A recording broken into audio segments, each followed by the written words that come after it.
Thanks for joining everybody today. For all of you who've been here before, welcome back. And for anyone who's new, thanks for joining. And I'm grateful for anyone who replays my videos every week. We've been talking about menstruation and periods for the last few weeks in a row. We have a lot of information on our websites for you and can answer a lot of questions. We're very well versed in menstrual cycle irregularities. So hi everyone. Definitely reach out to us, but I wanted to have a Q&A. So here's what I'd like. If you have a question about menstruation or your period, type it out. Please select and copy and paste it so that if I miss it, you can paste it again easily instead of having to retype everything. And I'll get us started with a few questions that have come in recently that I feel like might be good to share with everyone. Might be things that other people with these issues have had on their mind too. So again, type your question, select it, copy and paste it so that you can just paste it back in if I miss, because I sometimes get on little tangents and miss all of the comments that happen. And hopefully I'll get to your question. And if I don't, please do reach out to us through one of our websites. We have contact us forms on both of them. We can help you answer questions and help you as best as we can, or get you to information that will hopefully help you.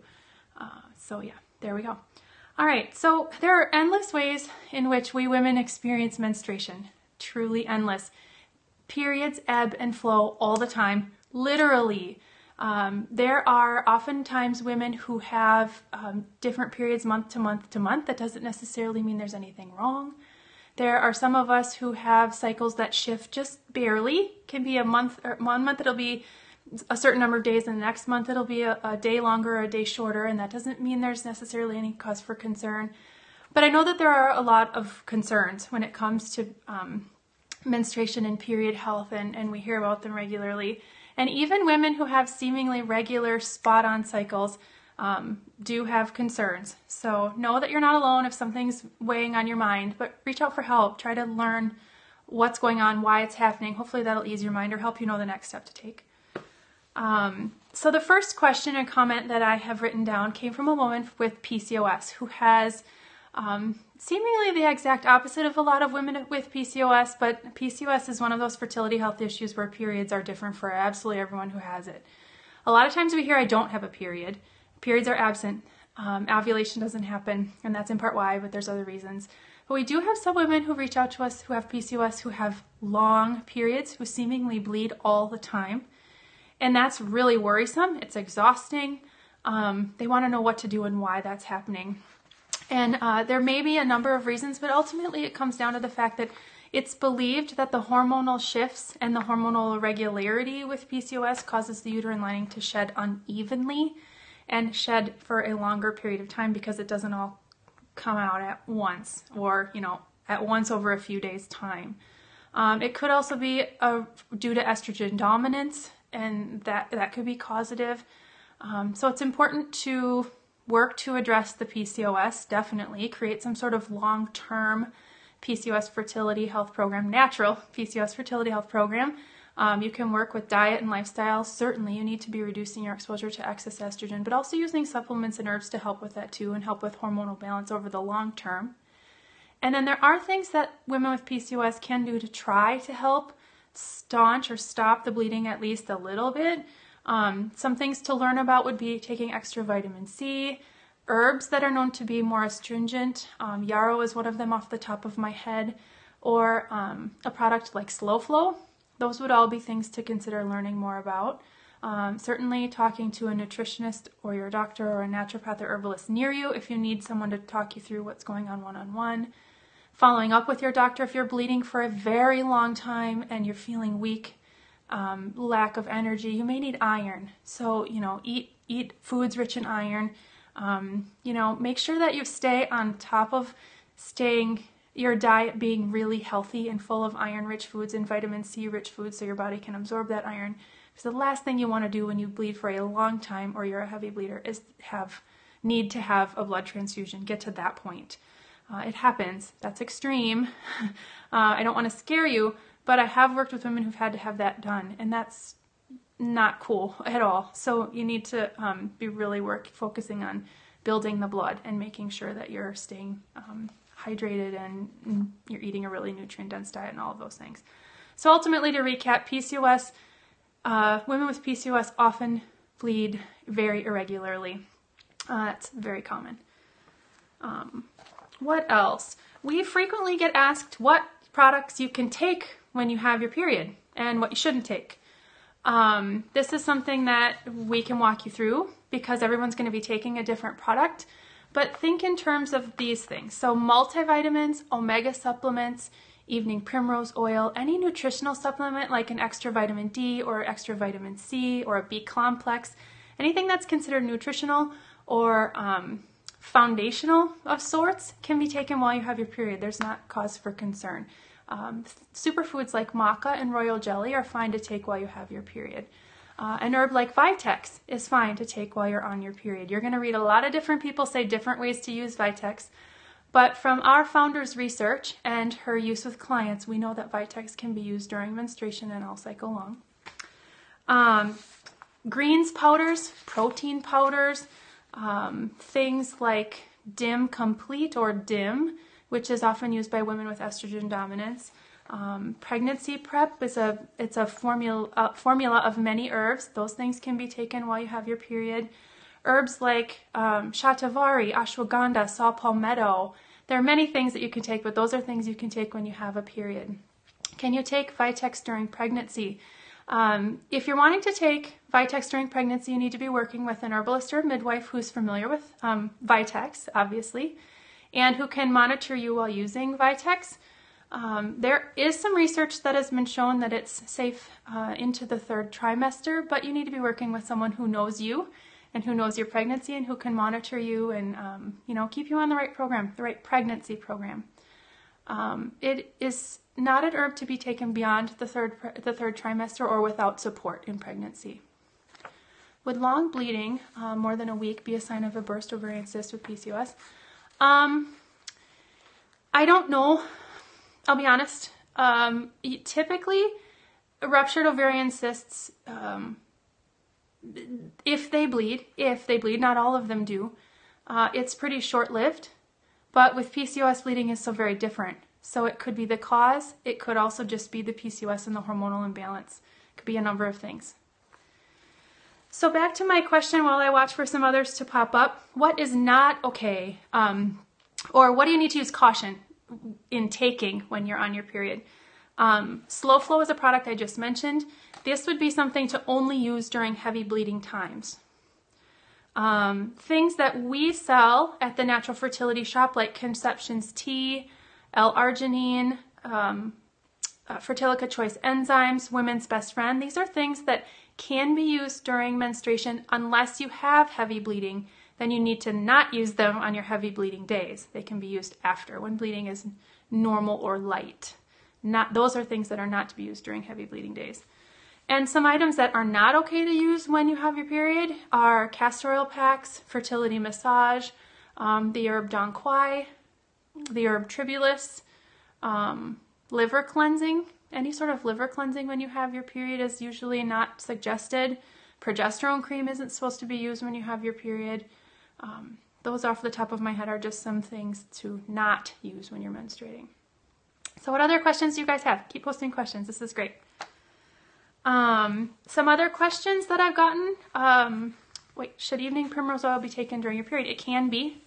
It's fine to take evening primrose oil during your period. Evening primrose oil can be taken all cycle long unless you're trying to conceive. When you begin actively trying to conceive, it's best stopped at ovulation. So you just want to take it from cycle day 1 until ovulation when you're actively trying to conceive. Yeah. What else? Anybody else? I've had someone ask me about, you're welcome. I've had someone ask me about menstrual blood and whether it should have an odor. And if it's odorless, if that's a problem. Menstrual blood should not have an odor. And if it's odorless, that's not a problem. Those are easy. That being said, when menstrual blood exits our body and is captured by some sort of sanitary napkin or device outside of the body, it will come into contact with your skin's secretions, sweat, air, and all of those things can cause it to have a slight odor, and that isn't cause for concern either. So don't be worried. Just change the sanitary device, napkin, pad, whatever you're using. But no, menstrual blood shouldn't have an odor. Other than what, normal blood would smell like if it's leaving your body, which I don't even know what that is like, to be honest. So yeah, it's a real concern for some people, and it's all right. Hello, welcome. I've also been asked about certain things impacting a period.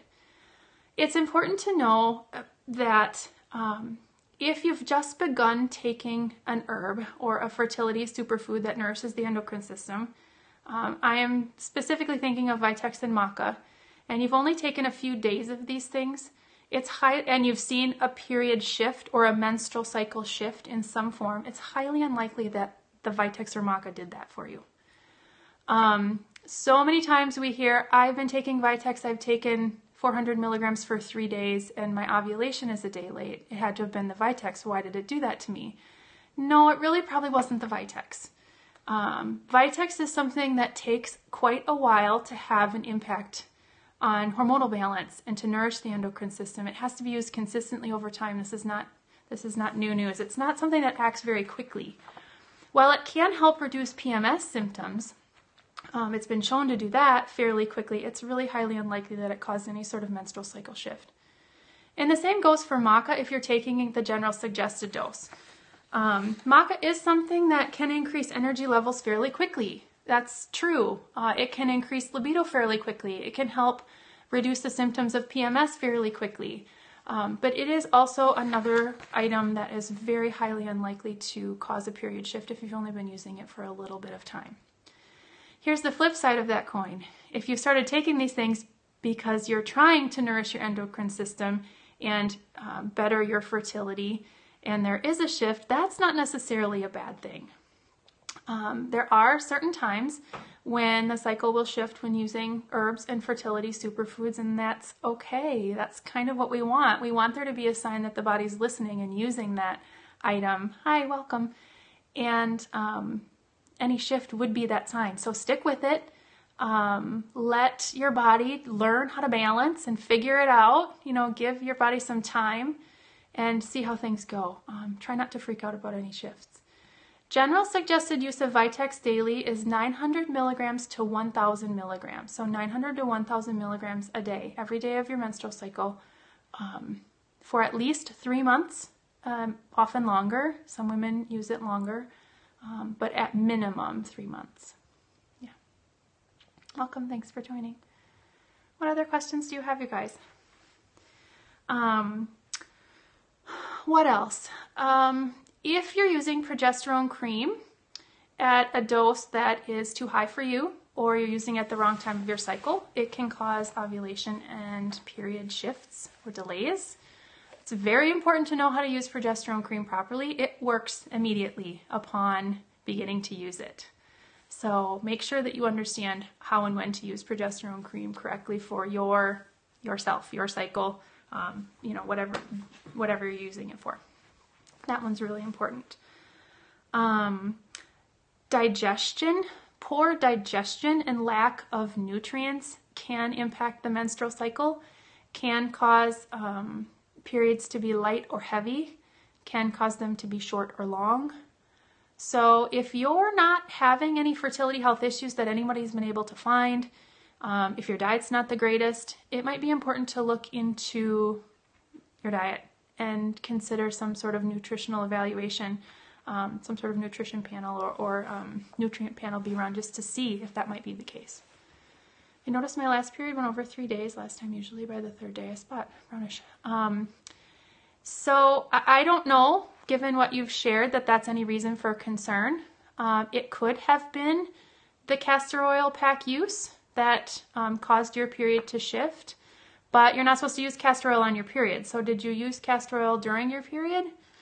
And massages, neither of which are supposed to be used during menstruation. So, okay, good, before. Perhaps it could have been the reason why there was a slight extension of your period.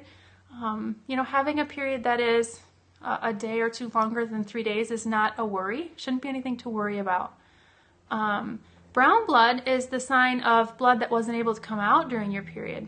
Blood that stayed in for whatever reason, typically lack of uterine tone or lack of circulation to the uterus, and those are reasons why we would suggest castor oil or self-fertility massage. So I'm not sure that that's any reason for concern. Just keep track of things, keep paying attention and monitoring how that goes for you cycle after cycle and see what happens. Yeah. I have had women working to address blood sugar balances. Okay, that's fine. Yeah, red blood is great. You want red period blood, definitely. Even at the very end, that's fine. Yeah.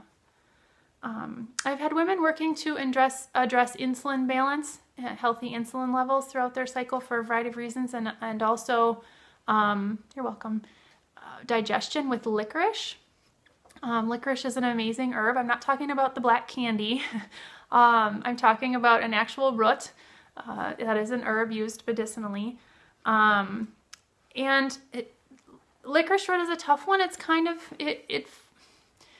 there is information out there that it has been reported to have some estrogenic action.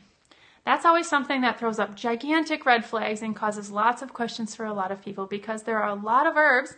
Most plants actually do have, contain plant estrogens or phytoestrogens. And this is a whole nother talk that we could go into. In fact, I think I have. I'm not exactly remembering now, but we have information on our website. But just because an herb has been reported to have an estrogenic action doesn't mean that that's their only action, or that it does impact estrogen levels in such a way that it's bad.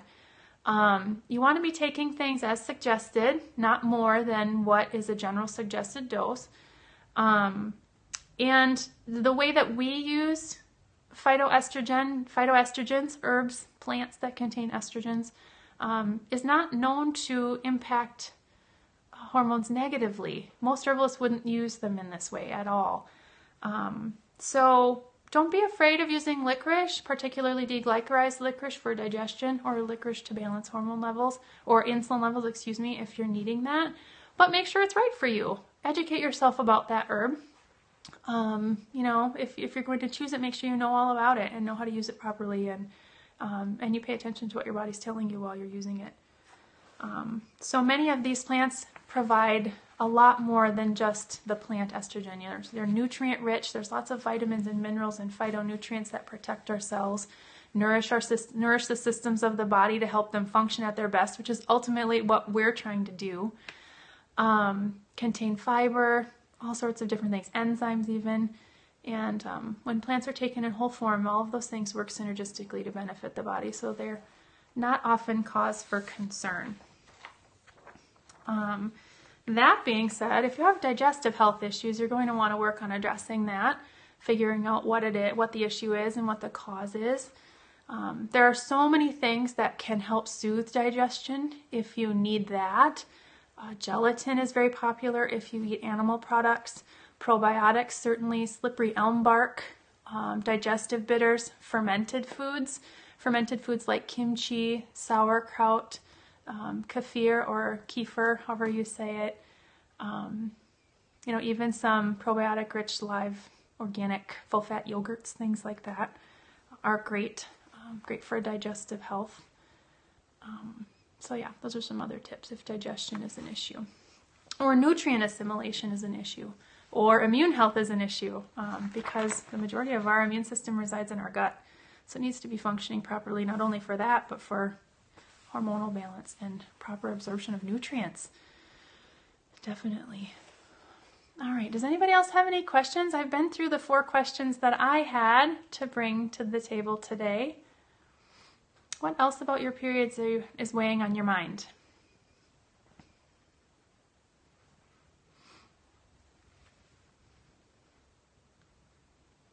I hope it's nice out where you all are. Slowly there are signs of spring here. Robins have finally come back. They leave for the winter where I live.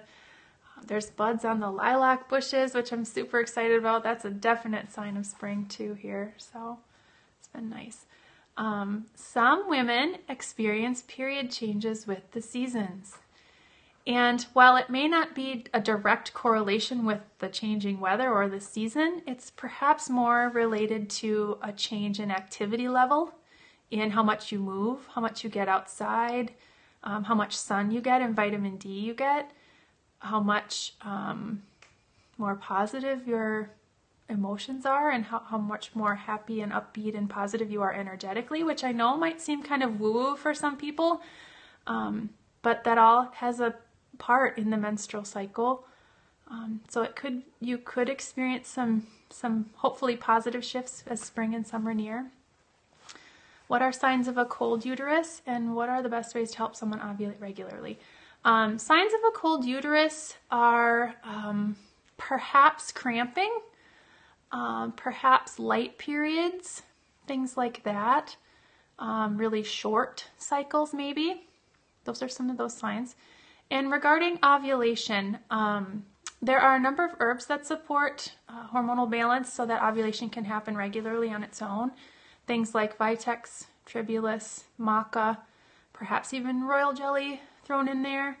And you want to make sure you're eating really well, you're moving regularly. Movement is key, so exercise, yoga, fertility yoga is fabulous. There's a portion of a fertility yoga program we offer that actually can be used during ovulation. There are different poses and movements to support the ovaries in functioning at their best.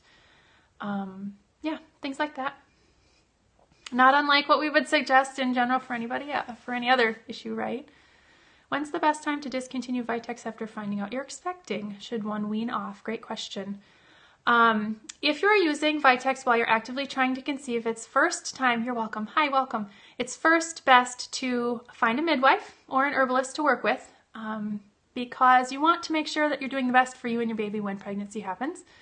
But yes, Vitex is best weaned off of in early pregnancy. For most women, over a week's time upon first determination of pregnancy is completely fine. If you have losses related to low progesterone levels, if you've had losses related to low progesterone levels, you would want to definitely be working with your doctor, midwife, herbalist, naturopath, someone who can guide you on weaning off of Vitex properly and make sure your progesterone levels are maintained and where they need to be. You don't also need progesterone supplementation. And for, in general, while you're working with your midwife, who will probably suggest this as well, if you've had past losses and you conceive while on Vitex, it's best to wean off of Vitex about 2 weeks after the previous loss's gestation. So what I mean by that is if your last loss was at 10 weeks, Vitex could be weaned off of around, between week 11 or 12 or even 13. But again, you'll want to make sure you're working with a midwife or an herbalist or some sort of healthcare provider, whether natural or medical, who's familiar with Vitex and can monitor your pregnancy, particularly if you've had past losses. Most women who haven't had past losses wean off of Vitex within, a week or two of determining that they're pregnant, and everything goes on to be perfect. So, yeah. Anything else? How long would Tribulus take to have an effect? Does it take a while like Vitex for ovulation? Everybody's different. It's a very gray question. The answer to the question is very gray. I can't be certain how long Tribulus will take to be effective. We suggest herbs in conjunction with diet and lifestyle changes. So if your diet and lifestyle are optimal, they're probably going to take a little bit longer, the herbs that is, to be effective. But in general, we see our clients begin to see changes within 3 months of use of most herbs that are used to support hormonal balance in the systems of the body that are important or needed for hormonal balance. That's not to say that you couldn't experience some sort of shift sooner. It could also take longer. So I'm completely certain. Evening primrose oil is known to help with cervical mucus production. Yes. Okay, how much should I take? I don't know. I don't remember right now the general suggested use of Tribulus off the top of my head. Oh my gosh. Good question. You've got me. If you go to naturalfertilityinfo.com, we have multiple articles about Tribulus. We have that information there. So seek that out or contact us, and the girls or I will help you with that answer. Sorry. I knew I'd be caught off guard at some point. I'm sorry it was with that. It should be easier, but I can't remember. I don't want to tell you wrong, so I'm just going to be honest. Which I am all the time. You're welcome. Yeah. What else? Anybody have anything else? This is great. Thank you for all the questions and the interaction. I always like that. I've had a few Periscopes that have been kind of quiet lately. It's always a little bit weird. Oh, thank you. That's so nice. We love our websites, yes. Why do women like getting the D when they're on the period? I don't know what that means. I don't know if I want to know what that means. Yeah, I think I know what you're saying, but that's not what we're here to talk about. So, sorry. Go find that information somewhere else. Something else I just thought of that might open a little bit of a can of worms, because maybe this is something others have been thinking about. So oftentimes women stop birth control use and expect their period to be normal. And a period while on birth control is not your body's natural way of having a period. It's been convinced or coaxed into having a period. It's not going to be the same as it was before you started. Most likely you started birth control. A lot of women start birth control because they have period problems. It's not only just used for preventing getting pregnant. There are a lot of times, and especially in the field that we work in, or that I work in, that women take a birth control to try to get rid of a really unwanted, icky symptom. So all of a sudden they're having these normal, happy periods while they're on this birth control, and they stop and their periods get all out of whack. That's pretty common because the body is no longer being tricked into having this pretty normal period. So try not to be alarmed if you stop birth control and your periods are not how they were while on it. That really actually is normal. But there are many ways to support the body in returning to balance and how it knows how to be balanced on its own without the birth control. And our team could certainly work you through that. We offer consultations too, which was most of the time where we would send you, but we've got information for how to support balance after stopping birth control if that's a concern. Yes, birth control is really hard. Yeah, it's really hard. Everybody has different experiences. Some women have no problems, others have a lot of problems. When your doctor advised birth control for a few months to help with fertility, and is there anything to do to that? Your doctor's going to have a different theory of thought than I do. Like I said, I know of a lot of doctors who believe that stopping ovulation, which is essentially what birth control will do, will help the body ovulate with more vigor when the birth control or the medication is stopped. I don't always see that happen. Yeah, birth control messed with you too. Yeah, that's really, yeah, it's hard. There are a lot of women who take birth control to help with things like endometriosis and heavy bleeding where there isn't really a cause known, and a lot of variety of different symptoms that they just need to deal with because they're so annoying and they're interrupting their life and it's really hard. You know, doctors prescribe birth control for stuff like that too. But I don't know, you need to talk to your doctor if you're worried about the birth control he's suggesting for you or she. How long does it normally take for fertility to go back to normal after being on birth control? That is also a very gray answer. I don't know. We often find that fertility in terms of menstrual cycle regularity will go back to some sort of normal. It's probably going to be a new normal, and don't be surprised by that, within a year after stopping birth control, but it also depends upon how long you were on it and what kind you were on, how old you are, how healthy you are when you go off. There are women who have been on birth control for multiple years. I'm talking like 10, 15, 20 years consecutively. And to expect menstruation and fertility to go back to normal within a year is a lofty expectation, to be honest, in most cases. So it takes a lot of work after stopping long-term birth control use in most cases to see some sort of normal after that. But for women who take it short-term, fertility and menstrual cycle can go back to normal fairly quickly. You're 39 and was on it for a year, been off for about 8 months now. Yeah, I'm hoping you're starting to see some sort of semblance of regularity or some regularity happen. Everybody's different. Just keep at your natural program, or if you're not seeing any regularity or pattern, or your period isn't coming back, it's time to look at some natural therapies maybe if you're interested. I suspect you are because you're here. So reach out to us on our website. Let us know in detail what you're going through, and then we'll try to help you.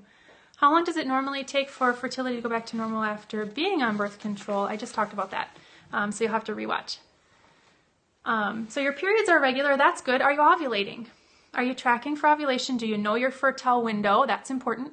Make sure you're having intercourse the 2 days before and the day of ovulation for sure.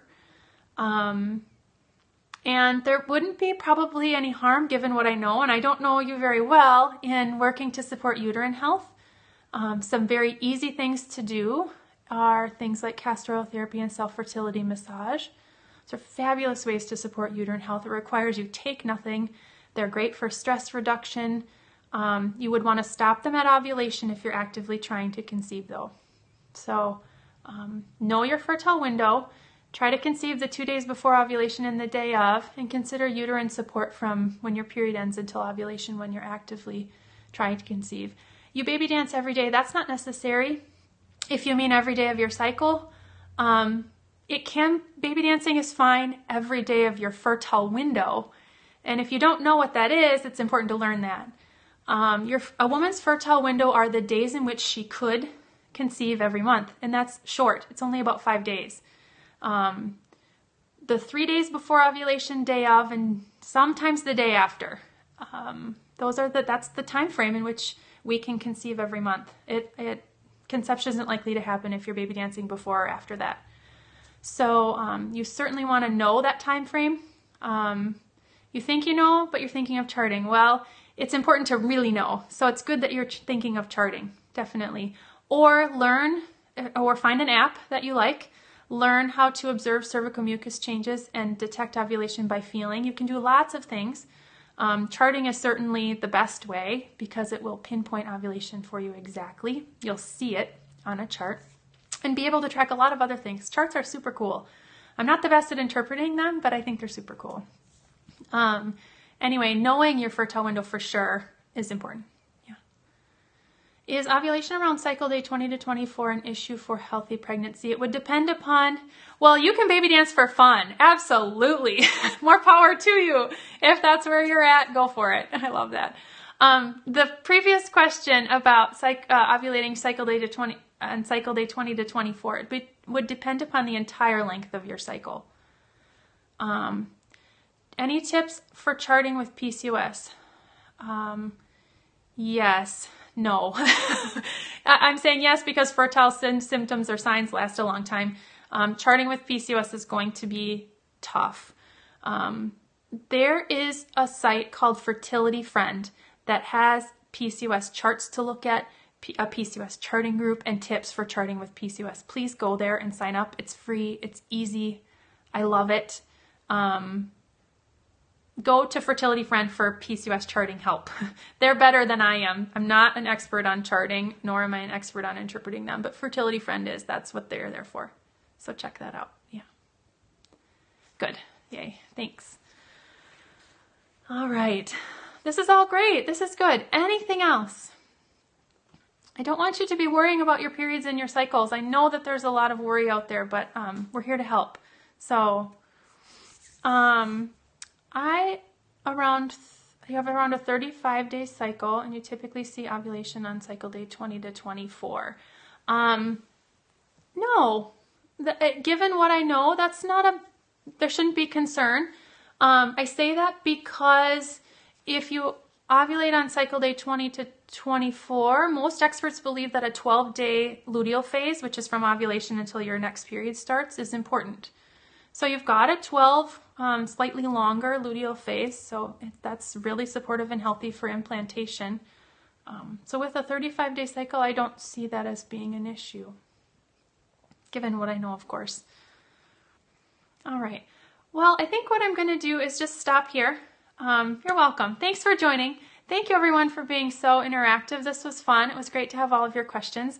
If you have period or menstrual cycle questions, please don't hesitate to reach out to us. There is no silly question. We are here to help you understand what's going on, get you information about what you're dealing with, help you hopefully not worry about what you're dealing with if that is really what should happen. We want you to feel supported because this is a very important part of our life as women and females, and we need to be supportive and have a community around periods that doesn't make us feel bad about them. So anyway, reach out to our sites. Thanks for joining today. Any other questions we'll certainly help you with. Contact us there.